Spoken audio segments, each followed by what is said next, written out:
साल 2021 आने वाला है। सभी नए साल का इंतजार कुछ वैसे ही कर रहे हैं जैसे लड़की वाले बारात का इंतजार करते हैं। जिससे पूछो उसके पास नए साल को मनाने का कोई न कोई प्लान है ही। पांडे जी ने भी नए साल को धूमधाम से मनाने की प्लानिंग कर रखी है, लेकिन इस प्लानिंग के बीच सभी ये भूल गए हैं कि कोरोना तो अभी गया नहीं है। दिल्ली में सपरिवार रहने वाले हमारे पांडे जी का भी यही हाल है। वैसे भी वो बड़े ही लापरवाह किस्म के आदमी हैं, तो उन्हें तो कोई फर्क पड़ता ही नहीं है कि कोरोना गया है या नहीं। पांडे जी अपनी बीवी और अपने दोनों बेटों के साथ अपने ड्राइंग रूम में बैठे हुए हैं। उनका बड़ा बेटा आलोक कागज पर कुछ लिख रहा है और छोटा बेटा शेखर चाय पी रहा है। अरे आलोक बेटा, यादव जी का नाम तो मैं भूल ही गया। पार्टी में आने वालों में उनका भी नाम लिख लो। जी पापा। तभी चाय पी रहे पांडे जी का दूसरा बेटा शेखर अपने पापा को टोकता है। क्या कर रहे हो पापा? 300 आदमी हो गए। तो क्या हो गया? 300 हो गए तो? पापा, कोरोना के कारण इतने लोगों को एक जगह इकट्ठा होने के लिए सरकार ने अभी मना किया है।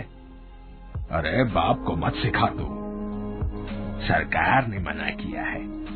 अरे दिमाग से पैदल हो क्या है? सरकार के पास इतना टाइम है क्या कि हर घर में जाकर गिनती गिने और कहे कि भाई साहब आपने इतने लोगों को क्यों बुला लिया पार्टी में, है? पांडे जी बिना मास्क के सड़क पर अपनी बाइक से जा रहे हैं। तभी उन्होंने देखा कि आगे पुलिस वाले खड़े हैं। पुलिस वाले ने उन्हें बिना मास्क के देखा तो उन्हें रुकने को कहा। कहाँ चल दिए भाई साहब? आपको पता नहीं है कि लॉकडाउन चल रहा है? वैसे पुलिस को देखकर पांडे जी की हवा निकल गई थी, लेकिन फिर भी वो पुलिस के सामने चौड़े हो गए। अरे भाई, आजाद भारत है और ये लॉकडाउन लगाकर तुम हमारी आजादी छीन रहे हो। मैं ये बर्दाश्त नहीं करूंगा। पुलिस वालों ने पांडे जी को बहुत समझाया कि लॉकडाउन लगाने का क्या कारण है, पर पांडे जी तो ठहरे पांडे जी। वो उल्टा पुलिस वालों से ही उलझ गए। बस फिर क्या था, पुलिस वालों ने डंडे से इनकी वो पिटाई की, ये लंगड़ाते हुए अपने घर पहुंचे। पांडे जी की बीवी ने जब इनकी ये हालत देखी तो उनसे पूछा कि अरे क्या हो गया, कहीं गिर गए थे क्या? ये इस तरह लंगड़ा के क्यों चल रहे हैं? अरे कहीं गिरा नहीं हूँ, बस ये समझो आजादी की लड़ाई लड़कर आ रहा हूँ। पांडे जी की बीवी को कुछ समझ नहीं आया कि पांडे जी कौन सी आजादी की बात कर रहे हैं। वो तो पड़ोस वाले चौरसिया जी ने बताया कि पुलिस वालों ने मास्क नहीं पहनने के कारण इनकी पिटाई कर दी है। बहरहाल पुलिस वालों की पिटाई के बाद पांडे जी ने मास्क लगाना तो शुरू कर दिया, लेकिन इनका मास्क कभी नाक पर नहीं रहता था, वो तो हमेशा इनके गले में लटकता रहता। खैर, ये तो रही पुरानी बात। अब तो लॉकडाउन रहा नहीं, इसलिए पांडे जी का मास्क फिर से लावारिस सामान की तरह घर के कोने में पड़ा रहता। एक दिन, अरे फिर से आप मास्क के बिना घर से बाहर जा रहे हैं? तुम अपने काम से काम रखो, मुझे टोका मत करो। न्यू ईयर पार्टी के कुछ दिन पहले की बात है। पांडे जी बड़े तमतमाए हुए थे। आलोक, शेखर, कहाँ हो तुम? क्या हुआ पापा? ये सैनिटाइजर का बोतल कौन लाया घर में? मैं लाया हूँ। क्यों, क्या हुआ? बहुत पैसे हैं तुम्हारे पास जो तुमने इसे खरीदने में पैसे खर्च कर दिए। पापा, कल पार्टी है घर पर, इतने लोग आ रहे हैं, थोड़ी सावधानी जरूरी है। अरे बेवकूफ, सैनिटाइजर क्या कर देगा? बोलो, क्या कर देगा सैनिटाइजर? ये सब मार्केट की चाल है। बस अपना प्रोडक्ट बेचना है और कुछ नहीं। तुम आज के आज सारे सैनिटाइजर्स वापस करो, नहीं तो मुझसे बुरा कोई नहीं होगा। उसी रात की बात है। घर के सारे सदस्य सोए हुए थे। पांडे जी को नींद नहीं आ रही थी। वो ड्राइंग रूम में टहल रहे थे। तभी उनकी नजर फिर से सैनिटाइजर्स की बोतल पर गई। इस लड़के को सुबह इतना समझाया, लेकिन इसकी समझ में कुछ नहीं आया। पैसे खुद कमाने पड़े तब ना पता चलेगा। अभी तो बाप के होटल में खा रहे हैं, इसलिए मस्ती सूझी है। गुस्से में वो सैनिटाइजर के बोतलों को एक थैले में भरने लगे कि कल इसे खुद वापस लौटा देंगे।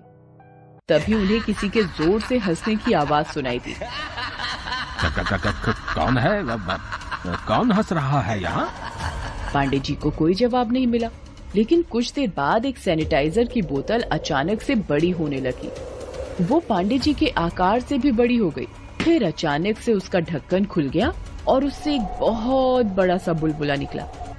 उस बुलबुले के अंदर एक बड़ा सा भूत बैठा था। पांडे जी ने जैसे ही उस भूत को देखा तो डर के मारे उनकी हालत खराब हो गई।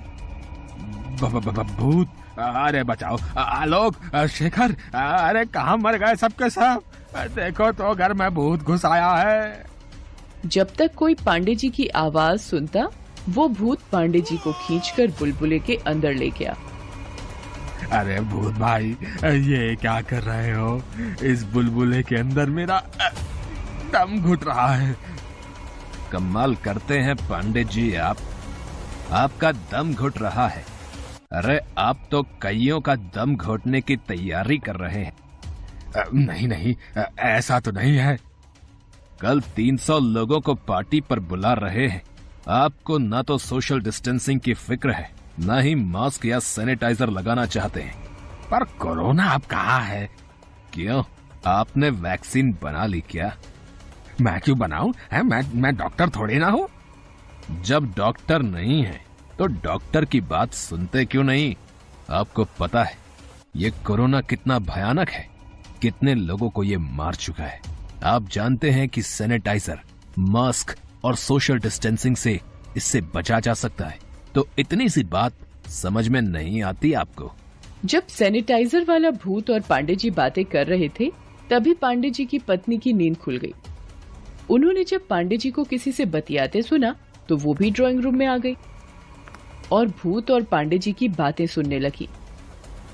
अब कितने दिन जानवरों की तरह मास्क लगाकर घूमते रहे हैं, सैनिटाइजर लगाकर हाथों को खराब करते रहे। जब तक कि वैक्सीन ना आ जाए।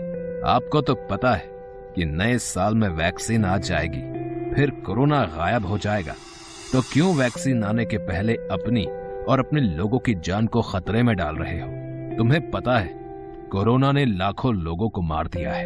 अगर इसने तुम्हें भी मार दिया तो क्या तुम नए साल का आनंद ले पाओगे? बोलो बोलो ना।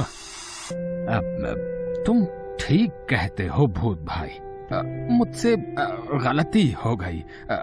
अब जब वैक्सीन आने वाली है, उस समय अगर मैं ऐसी लापरवाही करूं तो ये ना तो मेरे लिए अच्छा होगा, ना मेरे परिवार और दोस्तों के लिए। पांडे जी, किसी शायर ने कहा है कि हमें तो अपनों ने लूटा, गैरों में कहाँ दम था।